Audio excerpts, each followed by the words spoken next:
Hi there, welcome to the Cotswold Explorer. I'm Robin Shuckburgh. This is Gizmo and Widget, my travelling companions.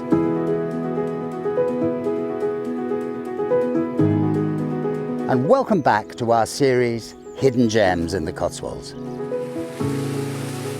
We're travelling on your behalf through the centre of the Cotswolds, seeking out smaller places you might easily not come across, little villages, churches, even the occasional artefact.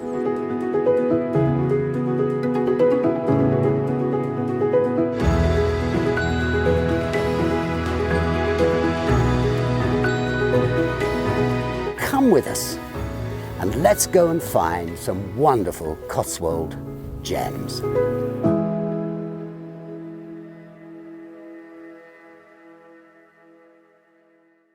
And today you find Ross, Widget, Gizmo and me in a tiny village called Fullbrook. What's really intriguing about this place is that it's just across the River Windrush from Burford, that great conurbation which is known as the gateway to the Cotswolds, and where we've been, of course, in some detail and filmed in some detail in the past. But this place feels hidden. It's extraordinary, really. We're going to show you around. Come with us. For years, Fullbrook has been a small village we drive through when we're on the way to Chipping Norton, barely noticing its beauty and utterly failing to realise that what you can see from the main road is a mere fraction of this lovely village. It's less than 30 minutes from my home, and yet I had never really looked at it. Today we put that right. Today we even stopped for lunch at the pub in the village called the Carpenter's Arms. We were chuffed because it turned out they knew the channel. Ross and I are always pleased when people say hello. When you drive down the slope of the famous Burford High Street to the bridge over the River Windrush, if you look across the stream and up to the top of Westall Hill opposite, you will see a ridiculously beautiful collection of houses. A 17th century manor house, built for the Bartholomew family, linked to a 17th century farmhouse by a large carriage arch. On the west side of the small green are a couple of beautiful Georgian houses, and on the other side of the road an extraordinary gazebo with a pyramid roof. This is the westernmost part of the village of Fullbrook, and an absolute gem. This group of houses is at the end of a single-track road with no passing spaces, lined with grand houses set well back from the road with huge gardens, and there's hardly anywhere to stop a car, so walking here from the centre of the village is really the only way to see it. It's just under a mile from the pub. Closer, at the top of Church Lane, a small turning off the main road, is the Church of St. James. The church is almost certainly 11th century in origin, demonstrated by the Saxon herringbone stonework on the outside south wall. Also, right next to this evidence of Norman lords using Saxon labour is a wonderfully preserved mass dial. Mass dials are a type of medieval sundial found on the south side of many churches in this part of the world. They're called mass dials because it is thought they showed the time of the mass and other services held during the day. The hole in the centre of the dial would once have contained a horizontal wooden or metal rod that cast a shadow. This rod is known as a gnomon. The impressive porch and 12th century doorway, no more than a couple of feet deep but beautifully designed, lead you into an atmospheric church, certainly restored and reshaped in the 13th century and again in the 19th, along with so many of the churches we see in the Cotswolds. There is a lovely plain tub font from the end of the 12th century on a much more modern base. There are some great remnants of 13th century wall painting in the chancel, transept and nave. a great east window made in the 19th century by Kemp, and a couple of lights in the southeast window of the chancel. There are some marble monuments on the walls which are well worth looking at, and the carved stone corbels can keep you amused for hours.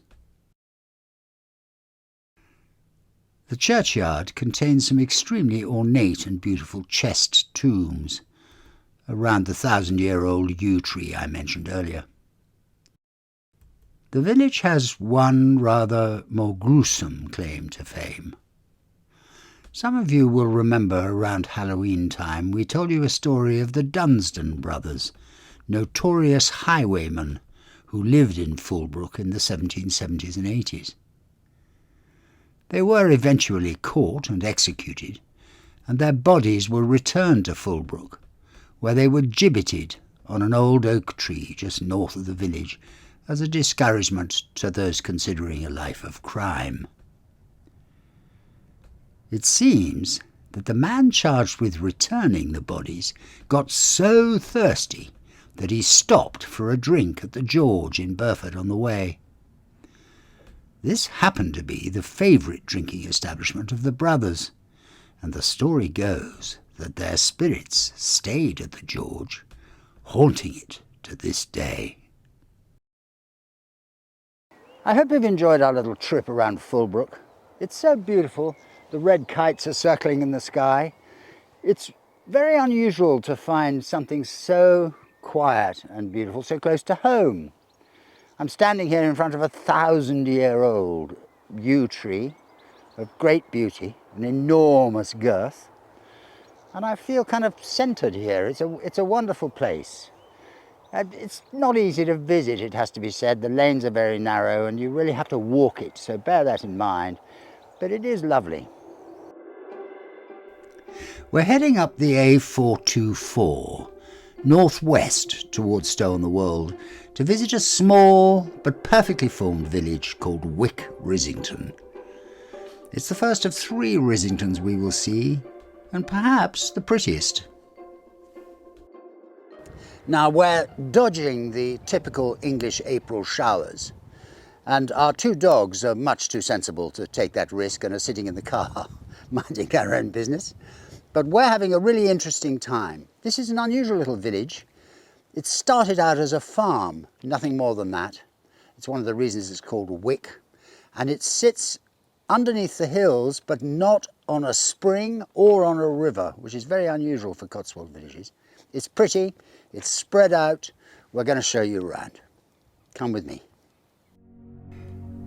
A large farm with a small number of tenants and servile labour, with its barns, outbuildings and primitive housing, may have been the original iteration of what is now the village of Wick, Rissington. But despite that, it was thought worthy of its own parish church by the 12th century. The church is at the top of the village, and we will visit it shortly. But meanwhile, the wonderful wide village green, flanked by 2 lines of lovely old houses, deserves our attention.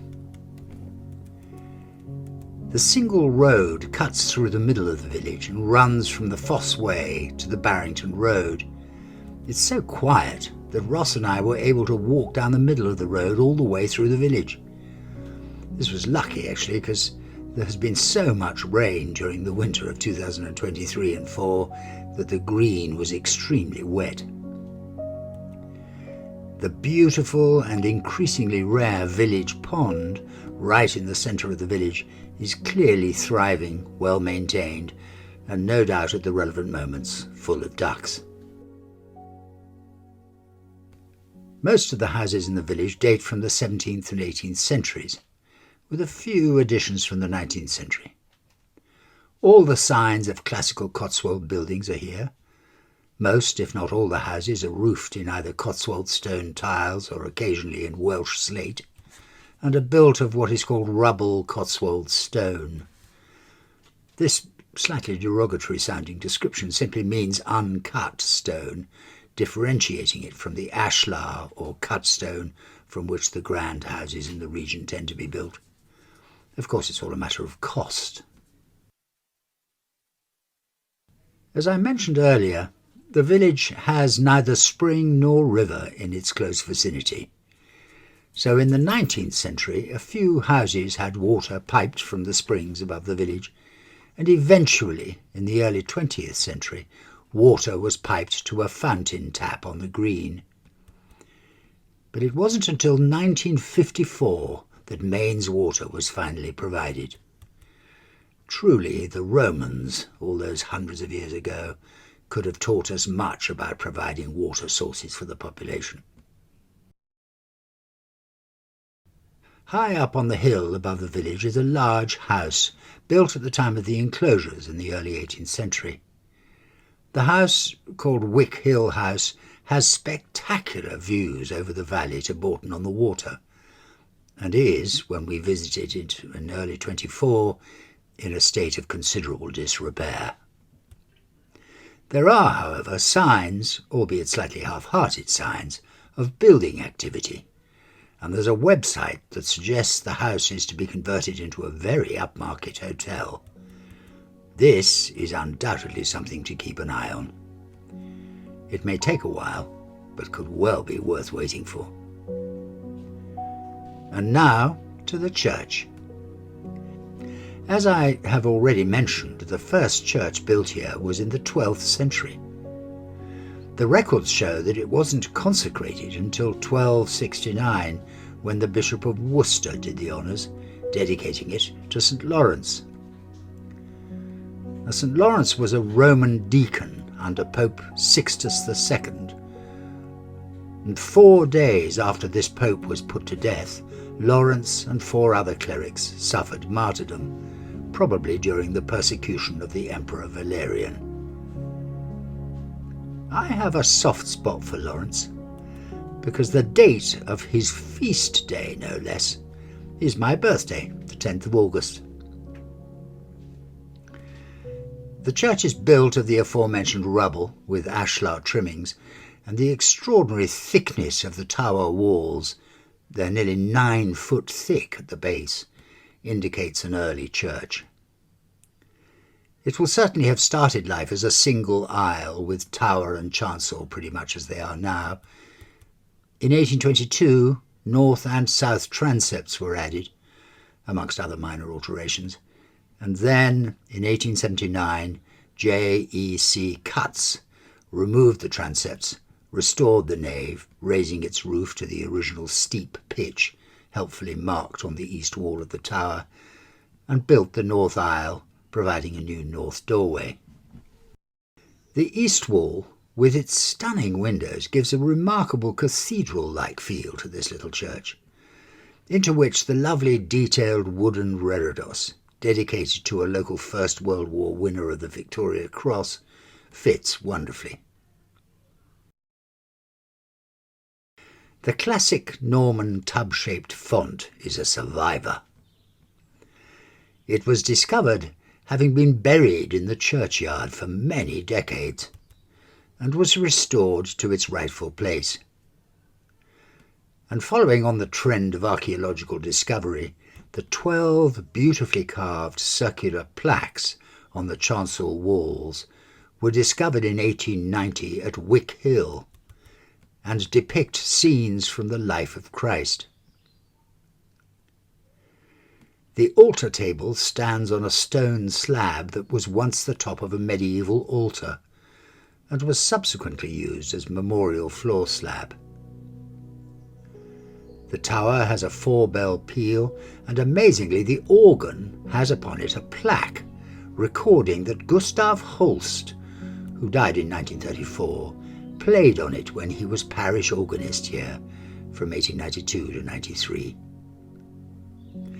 We've really enjoyed this little village and are increasingly excited to visit the other Rissington villages just down the road. I hope you've enjoyed our little spell around Wick Rissington.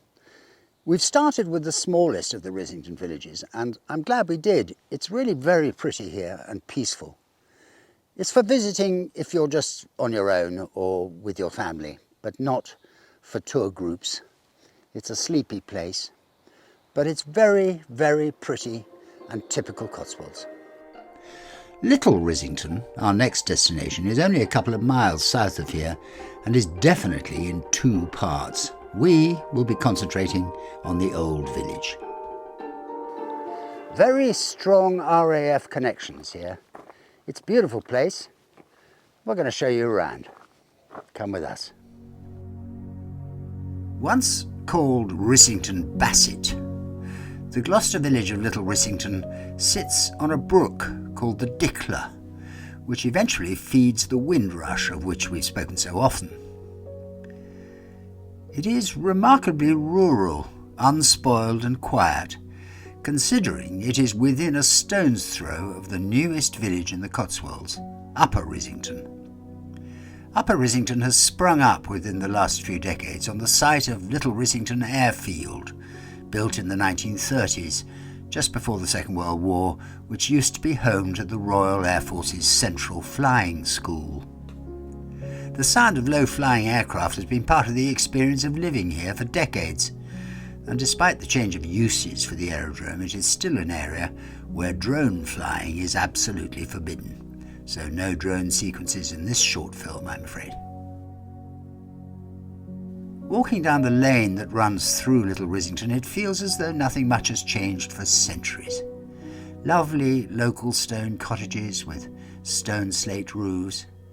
It's everything you would expect from a Cotswold village. There isn't anything earlier than 17th century here, but at least half the cottages are 17th or early 18th century.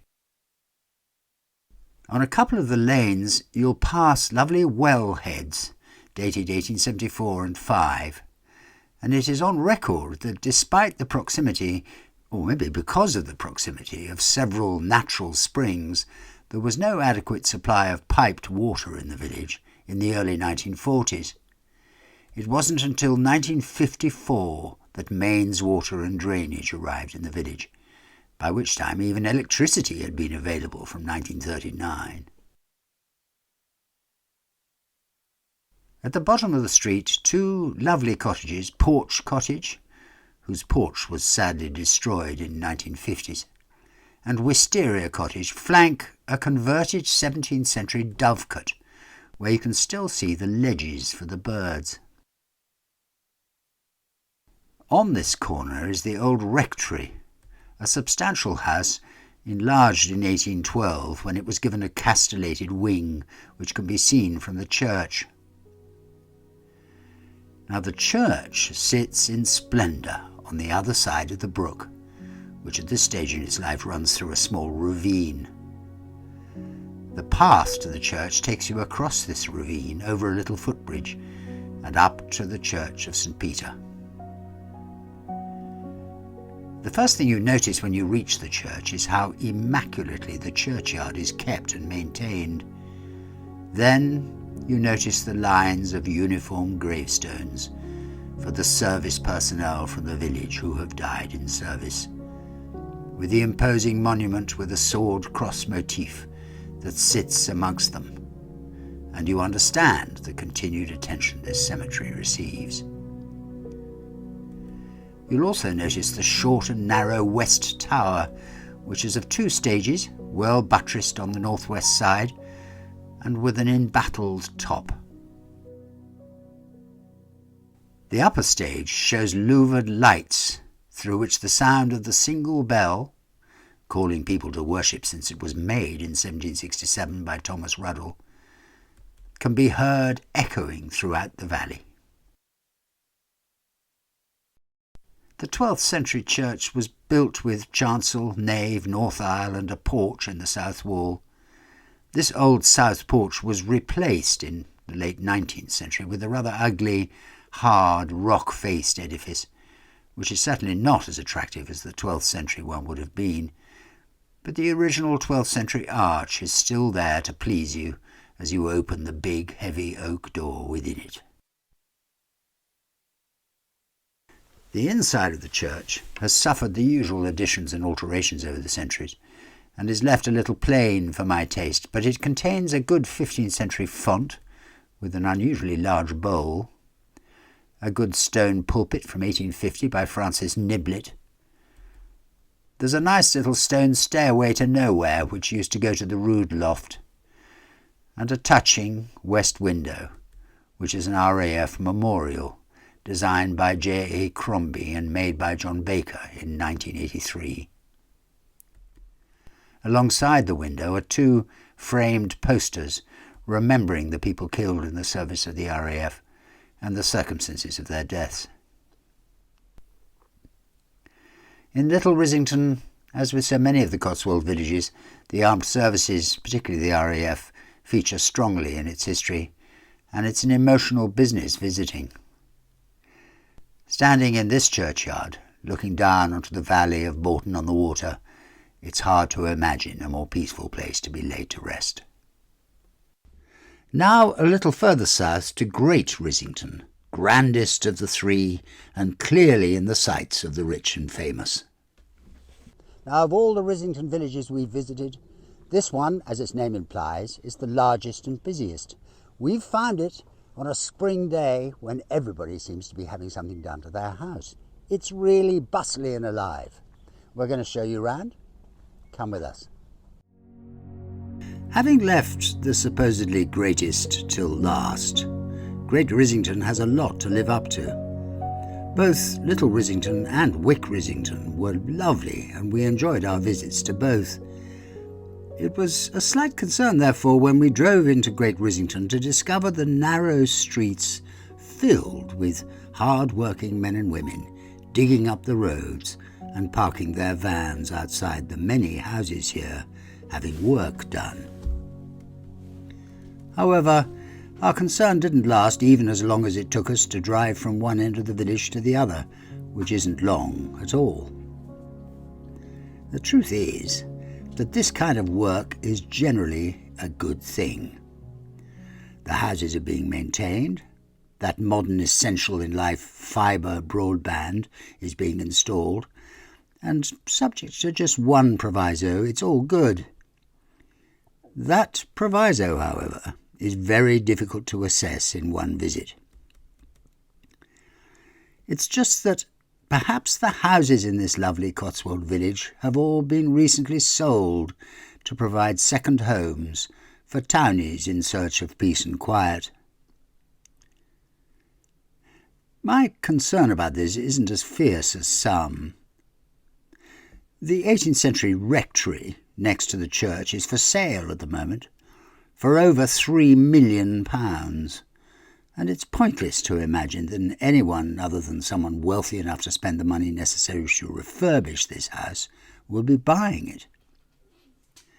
However, it is a little nerve-wracking when the small village cottages are also all getting the farrow and ball treatment. You do rather wonder what will happen to the locals.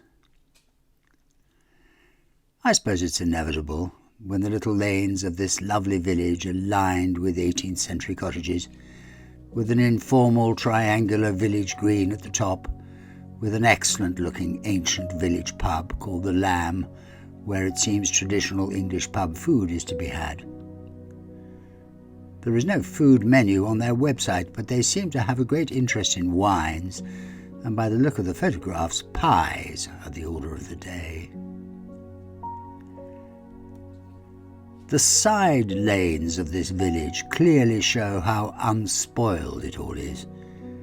Rectory Lane is also dotted with 17th and 18th century cottages, giving an ancient bucolic feel to the place. At the bottom of the hill you find the manor house, clearly immaculately kept if the view through the gate is anything to go by, and of course the lovely parish church. With a broad central tower, buttressed and battlemented to the full, this church has a kind of baby cathedral feel about it. Indeed, it has always been a rich living. In 1291, its valuation was £16 a year, the highest in the deanery, and the various rectors over the centuries have been men of distinction and learning. In the 18th and early 19th century, they were related to the lords of the manor, called Talbot Rice, who lived in the great Palladian house in Great Barrington, called Barrington Park, about a mile from here, which we visited last year. The church is clearly 12th century in origin, but it was largely rebuilt in 1873. The oldest medieval work surviving is the bottom of the tower, which stands on the oddly varied-shaped, pointed 13th century arches. Their differences may have been exaggerated by the insertion of the rood stairs. You can see the small window inserted to light the rood, which, like most rood lofts, has been removed since. The nave was entirely rebuilt in the 16th century, with perpendicular windows, which makes me realise that this church's history is probably too complicated for examination here. Do come and visit and see the very spectacular west rose window. I know nothing of its origins, but it's a sparkling affair and throws a lovely light over the organ loft.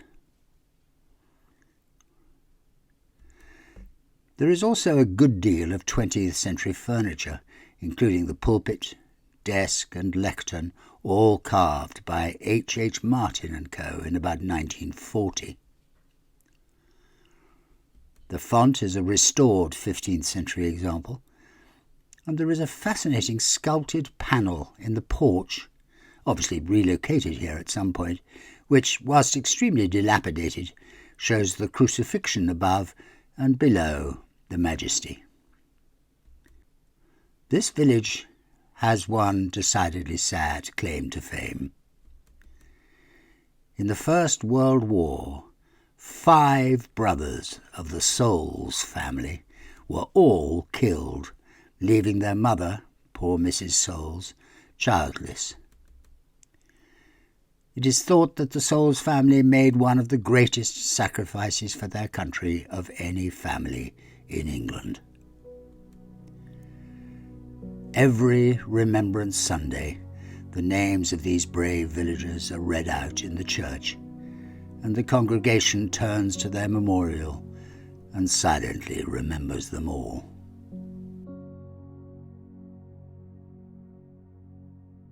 I hope you've enjoyed our little trip around Great Rissington. It's a lovely place, very busy, lots of people working on their houses to make them even more beautiful than they are.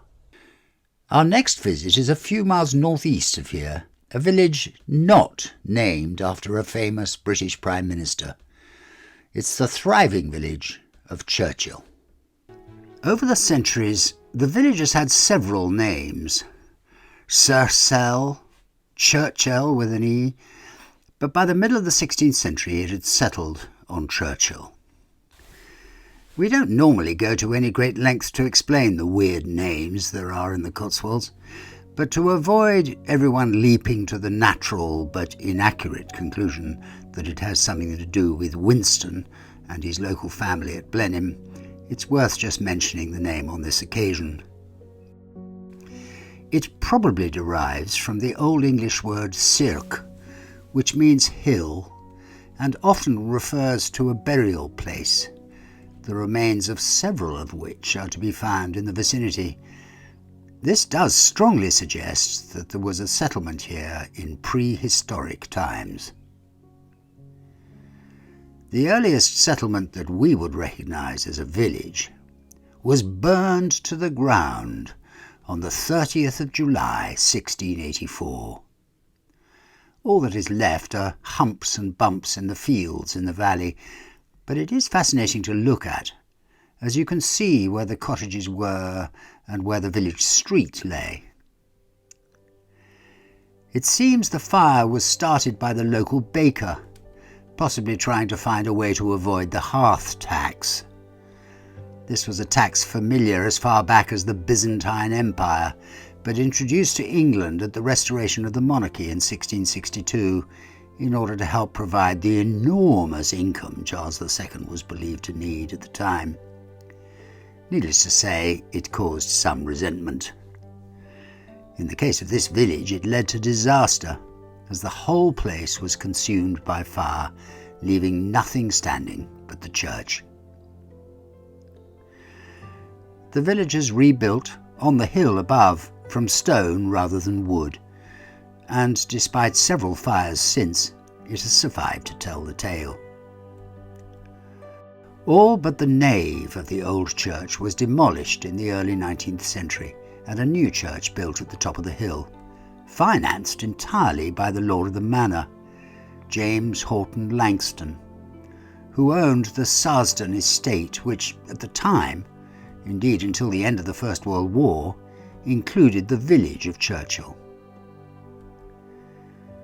The nave of the old church that still exists, beautifully maintained by the Churchill Old Church Preservation Society, contains a fantastic little museum. This place is a perfect Cotswold gem. It holds exhibits telling the story of some of its local heroes, including Warren Hastings, who was born just up the road and after a highly checkered career ended up spending his last years, having been cleared of all the charges trumped up against him, living in Dalesford House nearby, and is buried in the village church at Dalesford. We have already been to the village of Dalesford, and you can find our film on our list. Their latest exhibition, completed in April 2024, celebrates the lives of some highly distinguished women who were either born or lived in the village. It is truly fascinating, and I can't recommend this place highly enough. Its opening hours are limited to 2:30 p.m. to 4:30 p.m. on Saturdays, Sundays and bank holidays, but they will consider opening for groups if you call them. They have a website at churchillheritage.org.uk for more details. The new Church of All Saints at the top of the hill, and built as we've heard by the Lord of the Sarsden estate, James Langston, in 1826, is in the Perpendicular style. The impressive tower is a 2/3 scale replica of the tower at Magdalen College in Oxford, and the 5-bay hammer beam roof is patterned on that of the Hall of Christ Church in Oxford. The interior was restored and the West Gallery removed in 1884 by one A.W. Blomfield, who introduced a choir enclosure stretching into the nave. Also at this time the reredos, chancel wall decoration, floor tiling and probably the stone font and the pulpit were added. The new West Gallery, with meeting rooms below, built in 1999 by Scott and Tollardy of Witney, were renewed as recently as 2007 after another one of the village's famous fires. Just north of the church is an enormous memorial fountain, erected in the memory of James Horton Langston by his daughter Julia, Countess of Ducie. This is a name we will hear more of in our travels in the near future. Pevsner himself was deeply scathing of this memorial, describing it as memorably ugly. The latest edition of his wonderful series, The Buildings of England, is a little less emphatic, but still not enthusiastic. Your views would be much appreciated. It's well worth visiting this village for the Heritage Centre alone, but the rest of the village has things worth seeing as well.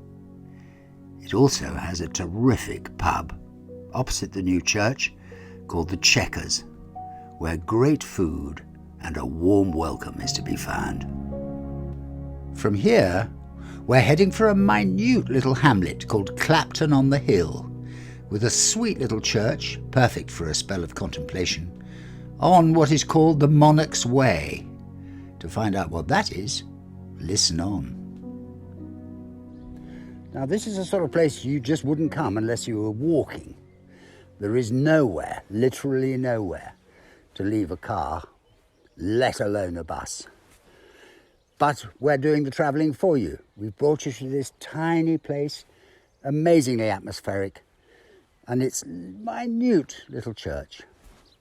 We're going to show you around. Come with me.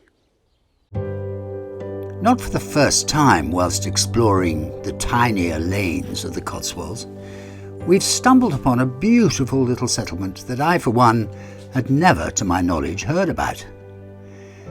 Clapton on the Hill is a minute hamlet, sitting on the hilltop just above Bourton on the water, with incredible views of the surrounding countryside. It's only a few miles from North Leach and the A40, and it's on the Monarch's Way, a 625-mile footpath that follows, as far as possible, the escape route taken by King Charles II in 1651 after being defeated at the Battle of Worcester. It runs from Worcester via Bristol and Yeovil to Shoreham, West Sussex. We last touched on this walking route in Hampnet, just above North Leach, a few miles south of here. This gives a hint as to the best way to visit this little village. On foot. There's nowhere really to stop a car, and it's quite difficult even to turn around once you're there. But don't be put off, the views are great, and the little church of St James's has a peaceful, contemplative feel about it that certainly calms the soul. One way properly to experience the peace and quiet of this village might be to stay in the B&B in Clapton Manor, just next to the church. Now, we haven't stayed here ourselves, but we've read the reviews, and I've spoken at length to the lovely lady who runs it, and it's very hard to think of a more peaceful place to base yourself for a visit to the Cotswolds.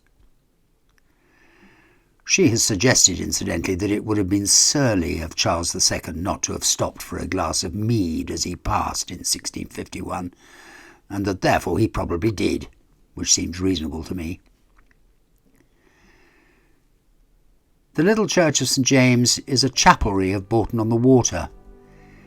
It was an early possession of Evesham Abbey, and is one of the smallest churches in the Cotswolds.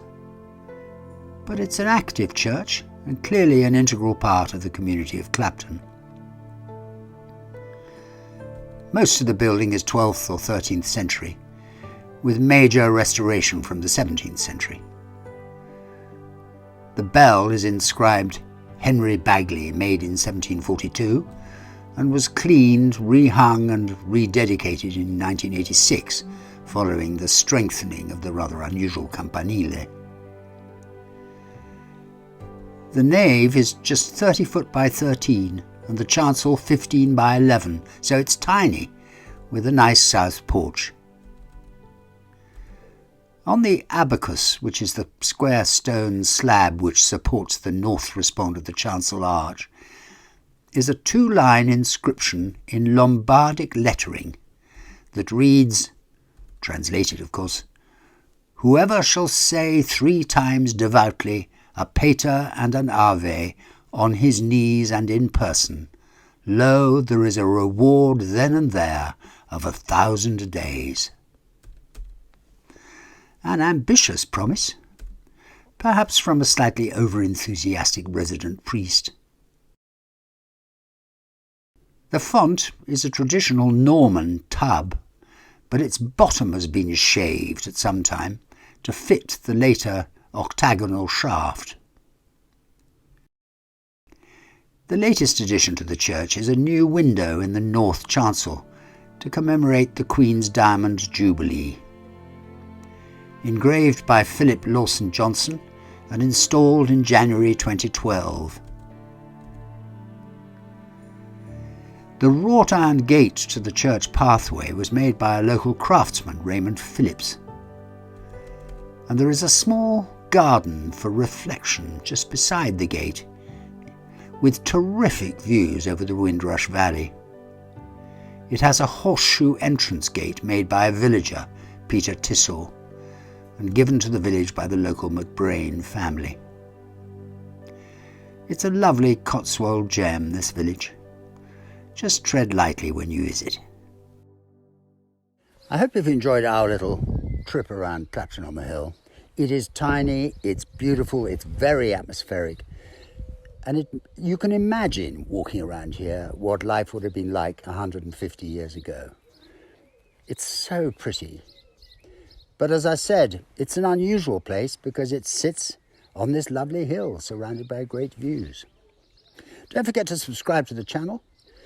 Remember to press the little bell icon. That way we can tell you where we're going next.